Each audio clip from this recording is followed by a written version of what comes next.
3, 2, 1, top. J'ai très peur de ce qui va se passer, vraiment. Allez, tu me lâches pas. Comment préserver un petit peu performance et éco-responsabilité. C'est ce qu'on appelle un popcorn, messieurs dames. Salut, bienvenue dans cette vidéo. Aujourd'hui, je rencontre Younes Nezar, athlète semi-professionnel en sprint. Salut Younes, enchanté. Là, petit échauffement et après, on va passer aux choses sérieuses. Nous voilà donc sur la piste. Moi, je découvre le sprint, Younes découvre le demi-fond. Et après, on va discuter d'un sujet très intéressant, très important sur la question environnementale. On va essayer d'avoir une approche un peu ludique aujourd'hui. Et puis, on va voir ce que Younes vaut un peu sur la piste. J'ai peur, j'ai très peur, honnêtement. En fait, j'ai à la fois hâte et à la fois très peur.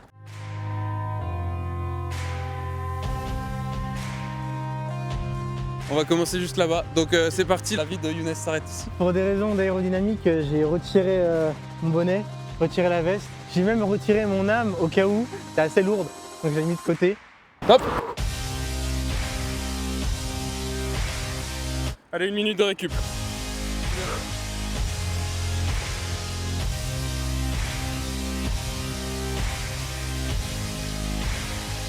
Là, on commence à s'amuser là. Allez, c'est bien, faut pas s'arrêter. Ouais. Ah. Ça voit les étoiles déjà. Allez, c'est bien, c'est bien. On récupère sur la ligne droite et on repart pour une dernière. Allez, tu peux le faire. J'ai l'impression que j'ai pris 15 kilos, genre. Mes jambes, elles sont lourdes. C'est genre... Ouais. Ah, ça va se faire beaucoup, hein.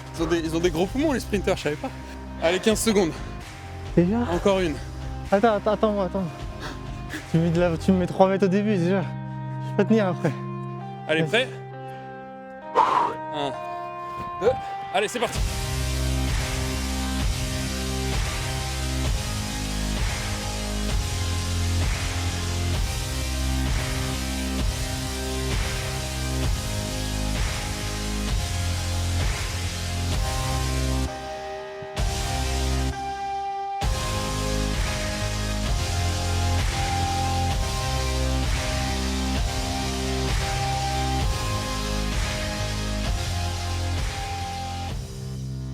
Allez, bravo.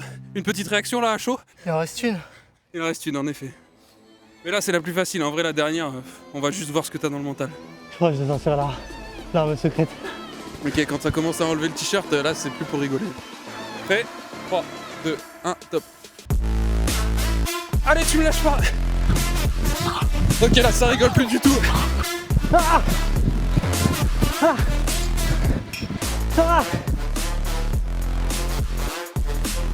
C'est ce qu'on appelle un popcorn, messieurs dames.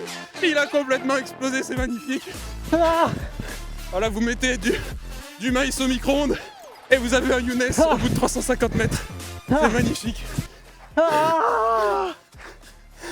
Bravo, man. Ça arrive au meilleur, ne pas reproduire ça chez vous. Vraiment, c'était une explosion en bonne et due forme. C'est moi le ciel, il y a des étoiles. Ah non, c'est dur là. Après avoir testé les compétences physiques de Younes, je voulais quand même en savoir un petit peu plus sur son engagement environnemental. Ouais, bah c'est parti.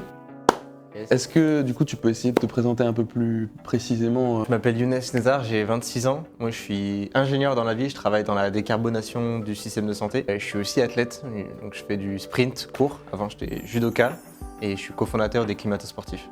Ok, très bien. Comment est-ce que tu es intéressé aux enjeux environnementaux? Depuis combien de temps tu travailles sur cette question-là? Ça fait à peu près 4 ans je dirais que je suis vraiment engagé à l'échelle citoyenne et professionnelle sur les questions environnementales. C'est venu petit à petit par des conférences de sensibilisation, par des cours et même moi-même en constatant un petit peu les effets du dérèglement sur ma pratique sportive tout simplement et puis même sur la vie au quotidien, quoi. Est-ce que du coup tu peux nous en dire un peu plus sur les climato-sportifs justement? Pour la petite histoire, en fait, je cherchais un sponsor. Donc moi, je fais partie dans le classement des 50 meilleurs Français sur le 100 mètres.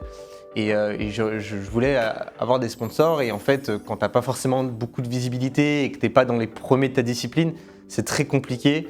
Et en fait, je me suis dit, je vais inverser la tendance et c'est moi qui vais sponsoriser une cause. Et du coup, je me suis dit, je vais sponsoriser le climat. Donc j'ai fait une vidéo là-dessus pour dire, voilà, je vous présente mon nouveau sponsor, je sponsorise le climat. C'est parti un peu de ça. Et ça a attiré un petit peu des sportifs curieux qui étaient aussi engagés un petit peu comme moi. Et ensemble, en fait, on a créé une communauté, donc la communauté des athlètes engagés pour la cause environnementale. Donc on s'est appelé les Climatosportifs. et pas climato-sceptique, c'est deux choses différentes. Il n'y a qu'un pas, attention, au niveau de la sémantique, c'est pas très loin, donc faut faire attention. Aujourd'hui, on a 3 modes d'action. La première, c'est des actions de sensibilisation. On essaie justement en fait, de proposer une méthode nouvelle de sensibilisation en se servant justement du sport.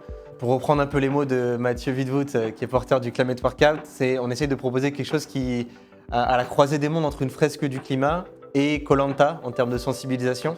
Donc on est vachement là-dessus. La deuxième, c'est qu'on porte des manchettes comme celle-ci. Donc c'est ce qu'on appelle plus communément les warming stripes.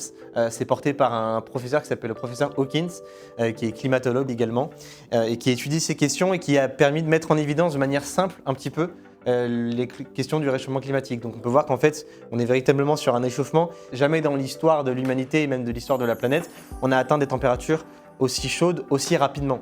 Grosso modo, c'est comme si en fait, la Terre avait de la fièvre. Et c'est un peu ce qui met en évidence en fait, ce symbole-là. Et donc là, tu as cité deux exemples. Et jamais 203, on a une charte qui est disponible sur notre site internet qui s'appelle une charte pour un sport éco-responsable. Et ça montre un petit peu voilà, comment préserver un petit peu performance et éco-responsabilité. Comment est-ce que tu te sens vis-à-vis de cette situation qui est quand même pas facile toujours à gérer? Est-ce que ça a toujours été linéaire et tu as toujours été au top, hyper motivé, ou tu as eu des moments de plus de doute? Ouais. Je dirais beaucoup de hauts et beaucoup de bas, comme tu dis, des doutes et de l'inquiétude, c'est la première chose que j'ai ressentie. Beaucoup de remises en question quand tu vois l'ampleur des enjeux, que ce soit l'effondrement de la biodiversité, le réchauffement climatique, tous ces choses-là, tu te dis mais en fait, je suis devant une montagne, comment je fais? C'est clairement venu comme ça. Et parfois ça se passe bien, parfois ça se passe mal. Pour le coup, moi ça s'est pas très bien passé. Toute cette inquiétude, anxiété m'a entraîné dans une dépression avec suivi psychologique, etc. Beaucoup de remises en question. Quel impact je veux avoir sur la société? Quelle action je veux mener? Qu'est-ce que ma vie a du sens? Tous ces trucs-là un petit peu qui sont venus. Facile, ouais. Et petit à petit, par l'action, par mon engagement, j'ai réussi à transformer cette énergie négative en énergie positive via un Kamehameha, le fameux Kamehameha. Alors ça va te paraître bizarre, mais dans le milieu du sport, c'est un peu ça en fait. Quand tu commences la course par exemple et tu vas courir le marathon et tu te dis j'ai envie de courir un marathon, quand tu vois le marathon, tu te dis mais j'y arriverai jamais. Forcément, quand tu viens de commencer la course, tu découvres un peu le milieu de la course, tu découvres comment courir, tu te blesses, tu te fais mal. Et en fait, au fur et à mesure, tu cours 1 km, 5 km, 10 km, tu fais ton premier semi-marathon, après tu fais ton marathon et tu te dis ah ouais, j'y suis arrivé en fait. Ouais. Et tout impact positif qu'on peut avoir à l'échelle citoyenne, à l'échelle professionnelle, à l'échelle individuelle, à l'échelle collective, dans son engagement, dans son taf, dans son asso, dans son club de sport, dans sa fédération. C'est plein de petites actions qui, mis bout à bout, petit ensemble, nous permettra un jour d'aller gravir des montagnes ou d'aller faire un marathon en moins de 2 heures pour certains, mais en 4 heures pour d'autres. Et c'est ça qui est beau dans le sport et dans la question écologique aussi, quoi. Bah ouais, c'est un beau message d'espoir. Est-ce que toi, justement, tu arrives à découper un peu comment tu découpes ton marathon? Ouais. Comment tu vois les choses sur le long terme? Je dirais c'est un peu comme le sport, c'est-à-dire qu'il faut essayer de voir loin, mais d'un autre côté, c'est de se projeter dans un futur qui est très proche. En fait, ce qui fait justement, qui a provoqué moi personnellement mon anxiété, c'est d'essayer de voir loin. J'ai du mal, même aujourd'hui, à me projeter dans 5 ans, dans 10 ans, dans 15 ans, parce qu'il y a énormément d'inconnus, et notamment des inconnus sur lesquels j'ai pas la main en fait moi-même. Donc c'est d'essayer de se rapprocher du présent, de se connecter au réel. Ça peut faire un peu marabout, mais c'est vraiment ça. Et je pense qu'il faut essayer ensemble, essayer de se rapprocher à un futur sur lequel on a plus la main.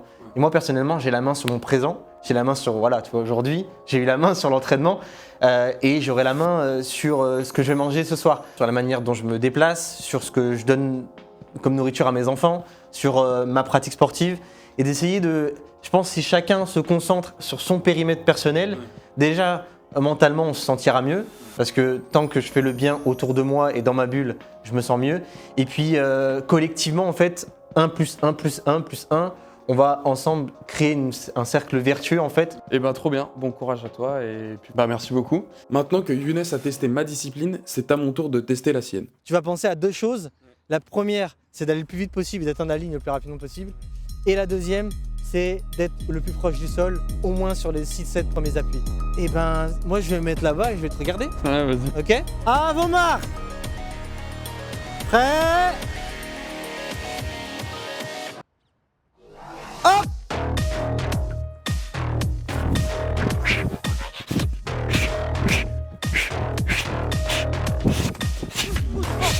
fort, fort, fort, fort, fort, fort. Finis fort, finis fort, finis fort. T'étais en apnée sur les 20 derniers mètres. Faut respirer ou pas? Ça dépend. Je viens de calculer le chrono. À ton avis, petit. Toi, tu penses que t'es allé plus vite Moi ou je pas? pense que j'ai fait 13-3, 13-4 sans le temps de réaction. Allez. Ok. Eh ben, regarde-le. Yes, let's go 13-25. 13-25. C'est pas mal. 13-25. Sans temps de réaction. Sans temps de réaction. Donc on est sûr que c'est sous les 13-5. On est sûr que c'est sur les 13-5. Alors, en général, les temps de réaction, c'est entre 2 dixièmes et 3 dixièmes. Donc, même si on part sur un temps de réaction de moyen qui est de 2,5, t'es quand même à 13,5. Donc, je pense que là, on est vraiment pas mal. Après, t'as une bonne condition physique, on va se mentir quand même. T'es quand même un bon demi-fondeur, voire fondeur. Donc, ouais, 13,25. Let's go, bah ça Bien fait joué, plaisir. mec. C'est merde. Bah du coup on s'arrête là, hein. Merci Ouais. pour cette vidéo. C'était grave cool, j'espère que vous avez aimé à la fois le moment un peu sportif, à la fois le moment un peu échange autour des questions environnementales. C'est deux sujets importants, donc on espère que ça vous aura plu.